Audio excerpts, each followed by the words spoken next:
kapobre. Yan po ang ulam natin ngayon. Itlog.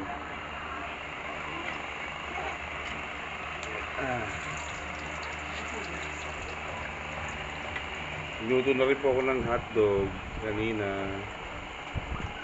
Minsan na balik-balik ang ulam namin. Tipid talaga po. Kailangan yung pagkasya ng budget. Tulad ng isang linggo. Po, isasalang ko na rin po yung iprito kong talong. Ayan na po siya. Naalang ko na po. May ilang saglit lang ay maluluto na rin yan. Po, isinalang ko na rin po ang skinless. Nabili ko rin po siya 40 pesos lang po. Ayan na po ang ating natapos na luto ko na ang ating pobreng kusinero.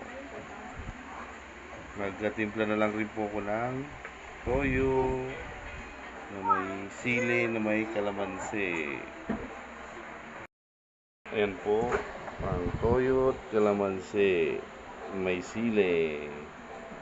Hanggang sa muli, kain po tayo. Magandang gabi.